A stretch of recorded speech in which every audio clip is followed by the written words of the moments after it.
Actuellement à la 14e place du championnat d'Angleterre, Manchester United est une nouvelle fois au bord de la crise sportive. Alors comme dans toute crise, on cherche des responsables. La fanbase est déchirée entre les Ten Hag in, qui demandent patience et qui ont confiance en un projet de reconstruction du club mené par Ineos, et d'un autre côté les Ten Hag out, on va dire, qui sont un petit peu plus impatients et qui réclament des résultats immédiats.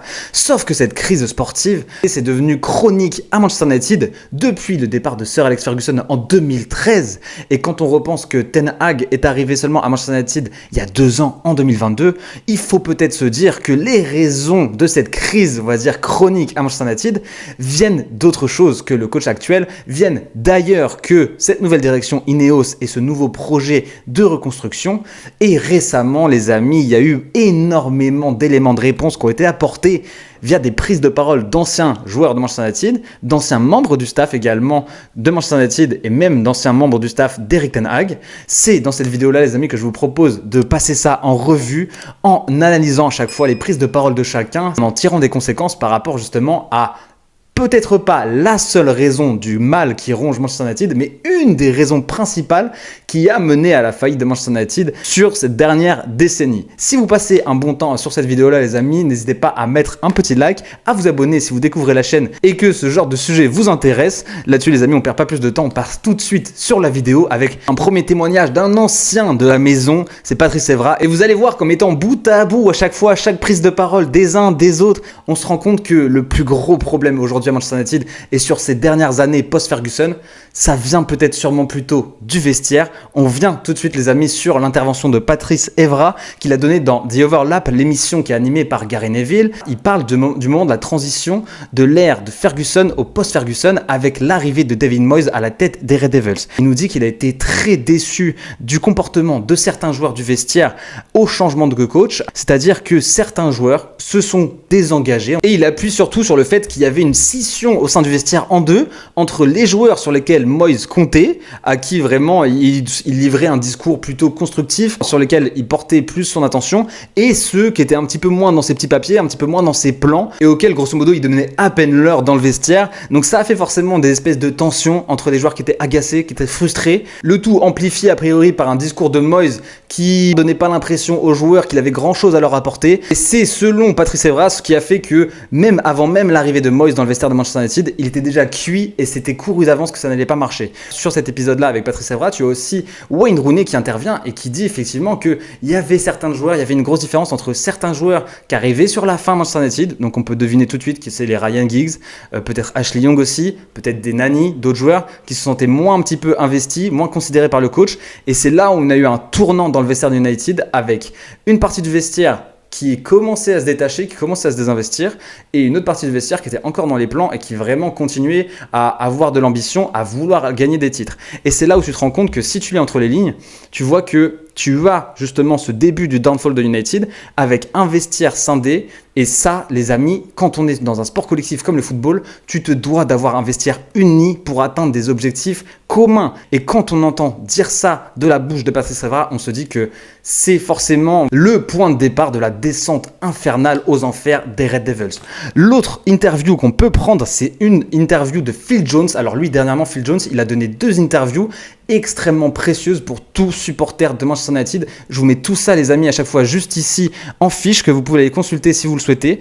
Il y a eu une première interview qu'il a donnée à High Performance. Il disait qu'il y avait dans le vestiaire beaucoup de relations bridgées, fractious relationships, il dit, qui empoisonnent la culture du club. Une fois de plus, c'est le vestiaire, c'est les relations entre les partenaires, entre les coéquipiers. Il y a trop d'ego selon lui et chacun un petit peu se tirait dans les pattes. C'est-à-dire que les uns parlaient dans le dos des autres et puis un petit peu méprisaient les uns les autres. Chacun se sentait un petit peu supérieur aux autres, estimait qu'il devait jouer plus qu'un tel. Bref, c'était pas du tout sain comme climat, et il disait que si les tensions n'étaient pas décelées, identifiées suffisamment tôt, c'est sûr et certain que c'était compromis à tout jamais et que c'était foutu. Parce que l'ambiance d'un vestiaire, le climat dans un vestiaire, c'est ça, c'est le ciment de la réussite collective. Et ça, lui, Phil Jones, forcément, vu qu'il a connu cette époque de Ferguson, Et on est bien conscient, et c'est selon lui ce qui vraiment pêche aujourd'hui à Manchester United. Et il ajoute d'ailleurs quelque chose de très très précieux, mais c'est vraiment, ça rejoint un petit peu l'expression pomme pourrie qui contamine l'ensemble du panier. Il dit qu'il suffit d'une seule personne dans un vestiaire pour que tout tourne mal. Il donne pas de nom dans son interview forcément, mais voilà, on va voir qu'en mettant bout à bout par rapport à d'autres interviews d'anciens de la maison, on peut un petit peu faire une shortlist de joueurs qui ont un petit peu pourri le vestiaire de Manchester United et qui font qu'aujourd'hui, il y a encore un petit peu des réminiscences de cette toxicité ambiante. Ce qu'il ajoute Phil Jones dans cette interview à High Performance, c'est qu'il y avait des clans qui se formaient, que des gens dînaient à des endroits séparés de la pièce quand ils étaient ensemble en train de dîner en équipe.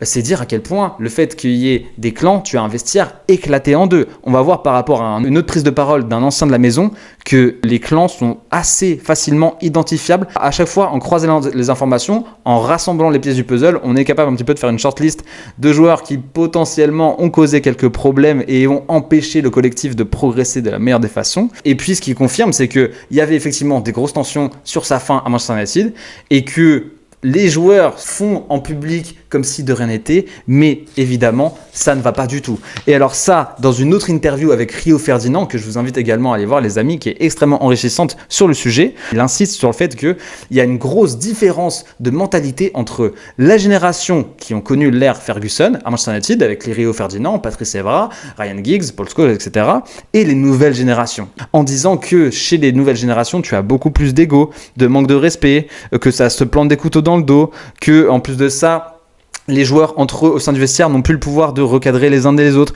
de dire ce qui ne va pas, de rehausser les standards ou en tout cas d'imposer certains standards à leurs coéquipiers. Ça, c'est quelque chose qui, par le passé, se faisait très facilement, beaucoup plus facilement que dans cette génération actuelle. Alors la génération actuelle, si on identifie un petit peu, on peut penser à Paul Pogba, à son passage à United, on peut penser à Martial, à son passage à United, on peut penser à Lingard, Sancho, Rashford. Bien évidemment, c'est pas les seuls. Je les cite comme ça, vraiment pour montrer un petit peu un exemple du type de groupe que tu peux avoir, sachant qu'actuellement à United, il y a encore une fois une plus jeune génération encore qui, elle, semble avoir une mentalité un peu plus travailleuse, un petit peu plus besogneuse et respectueuse du blason, avec les Garnacho, les Højlund, les Mainoo, encore d'autres qui sortent de l'académie, qui eux ont l'air d'avoir une mentalité assez différente par rapport à ça. Mais dans cette interview entre Phil Jones et Rio Ferdinand, c'est surtout aussi une intervention de Rio Ferdinand qui est extrêmement précieuse et extrêmement intéressante par rapport au climat qui règne au sein du vestiaire de Manchester United et qui te fait sentir que c'est là-dedans qu'il y a une certaine pesanteur, que c'est là-dedans que vraiment il y a quelque chose qui tire le groupe vers le bas. Parce que pour abonder dans le sens de Phil Jones par rapport justement à cette différence de génération dans le monde du football, tu as Rio Ferdinand qui rappelle une anecdote par rapport à un appel qu'il a eu avec Wayne Rooney et où il disait que il avait vu Pogba et Lingard danser alors que United était 6e au classement et qu'il a demandé à Rooney comment ça se faisait qu'il laissait faire ça en fait, sachant que lui il a connu le grand United quoi, c'était pas encore la kermesse comme ça. Et Rooney lui a dit que tu pouvais simplement rien faire, qu'il n'y avait pas que Jesse Lingard et Paul Pogba, qu'ils étaient bien nombreux et qui traînaient ensemble, donc tu savais qu'il y avait des groupes et il y avait une scission une fois de plus au sein du vestiaire entre les mecs qui dansent la Macarena alors que on est absolument aux abois et que c'est au niveau du classement quelque chose de déplorable, et puis les autres qui sont ponctuels, on va en reparler un petit peu plus tard, et puis les autres qui sont un petit peu plus ambitieux, sérieux, qui honorent un petit peu plus peut-être l'image du club également. En tout cas, ce qu'il dit, c'est que si jamais Rooney avait voulu imposer une certaine discipline à ses coéquipiers plus jeunes d'âge, il l'aurait regardé comme un fou en lui disant « Mais qui es-tu l'ancêtre? Tu as passé ton temps !» Mais d'autres propos par rapport à ça, c'est ceux de Matic, qui avait fait une sortie médiatique extrêmement lourde par rapport justement à ce petit noyau qui gangrène le vestiaire de Manchester United. Il disait qu'à Chelsea, parce qu'il venait de Chelsea avant d'arriver à United, à Chelsea les joueurs étaient professionnels, ils arrivaient à l'heure à l'entraînement, ils n'étaient jamais en retard. Mais à United, ça arrivait presque tous les jours. Parmi les joueurs toujours en retard, il y avait Sancho et Pogba. Et il disait il y avait quelques autres aussi. Et tu peux à peu près deviner qui ça peut être. Sancho, Pogba, c'est les Lingard, c'est peut-être d'autres joueurs. Rashford, on sait que l'année dernière, il a été sanctionné suite à un retard pour un déplacement à Wolverhampton. Peut-être qu'il en faisait partie. Et ce qu'ils avaient dû faire, et c'est là où tu te dis que c'est assez dingue quand même, c'est assez dingue, c'était que les autres étaient tellement énervés, donc les autres, c'est ceux qui étaient ponctuels, qui étaient professionnels tout simplement du côté de Manchester United. Les autres avaient dû mettre en place un comité de discipline interne. En une saison, ils avaient collecté 75 000 livres d'amende. C'est te dire à quel point les retards, effectivement, étaient extrêmement fréquents. Et ça, tu te dis que forcément, ça te permet pas de performer à un haut niveau. Et ça, forcément, ça crée encore plus de division au sein du vestiaire entre les mecs qui sont ambitieux d'un point de vue personnel, mais aussi pour le club, et les mecs qui n'ont aucune ambition autre que aller faire une danse sur TikTok et puis aller lâcher un dab en plein match. Mais c'est pas tout, parce qu'il y en a encore d'autres qui ont lâché des vérités. Forcément, quand on parle de ça, on est obligé de parler de CR7, parce que CR7, avant de quitter, on va dire, d'une sale façon Manchester United, il a lâché sa petite interview avec Piers Morgan. Il donne énormément d'indices par rapport à ce qui se passe à Manchester United et par rapport à ce qui ne va pas. Alors oui, il critique un petit peu l'état de Old Trafford, il critique un petit peu l'état du centre d'entraînement, mais surtout il critique la mentalité de ces jeunes à United. Et alors ça, c'est quelque chose qui est un petit peu moqué par certains fans, le Mentality FC, mais c'est une réalité. Ça commence par là. Ça commence par là, le progrès, ça commence par là, finalement, la performance. Ça commence par la rigueur, par la discipline, l'investissement à l'entraînement, avant d'avoir des progrès et des résultats sur le terrain. Avec des joueurs qui ont une bonne mentalité, tu vois que ce n'était pas le cas. Parce que CR7, ce qu'il disait, c'était que par rapport aux jeunes générations, ils manquent de professionnalisme, ils n'écoutent pas les conseils des anciens et qu'ils ne sont pas prêts finalement à vraiment se sacrifier au profit de leur carrière. C'est plus du tout la même mentalité.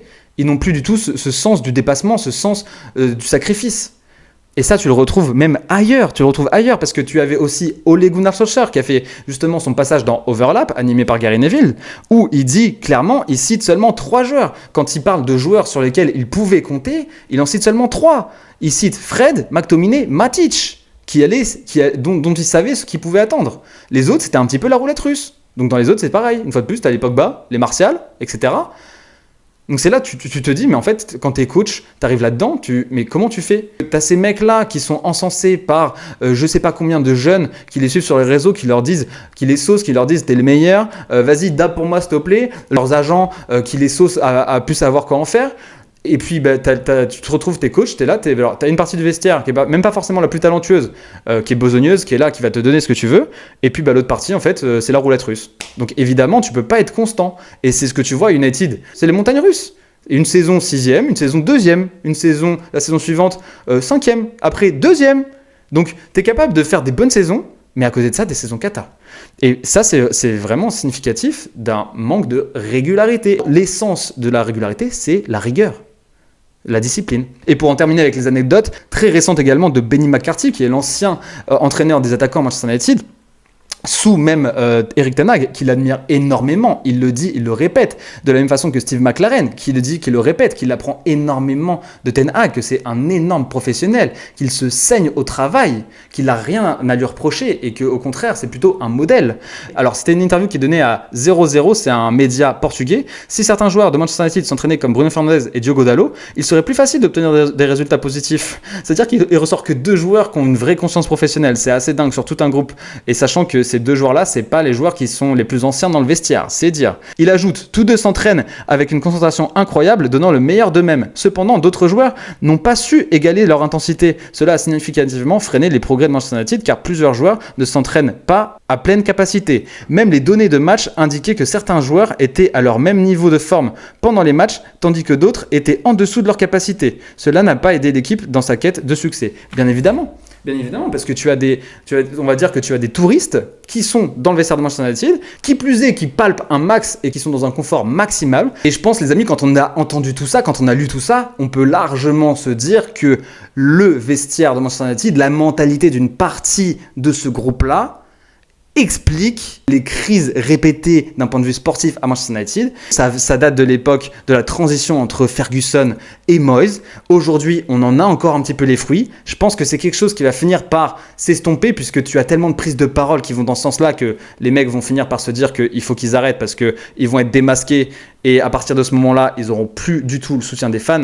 Et le soutien des fans pour les joueurs de Manchester United, c'est extrêmement important. Sinon, ils ne durent pas du tout au club. Donc on va voir, si jamais vous, les amis qui avez regardé la vidéo, vous avez des idées de choses qui permettraient un petit peu de rehausser le niveau de la rigueur et puis d'avoir vraiment une homogénéité au sein du vestiaire, n'hésitez pas à partager vos suggestions en commentaire. Si vous avez apprécié la vidéo, n'hésitez pas une fois de plus à apporter votre soutien à la chaîne avec un simple like, un sourire en commentaire si vous êtes content d'avoir un argumentaire comme celui-ci, un bonhomme qui fait la tête si vous êtes rageux et puis énervé de voir la situation actuelle de Manchester United. N'hésitez pas à exprimer votre ressenti en commentaire. En tout cas, pour l'instant, j'ai pas de recette magique.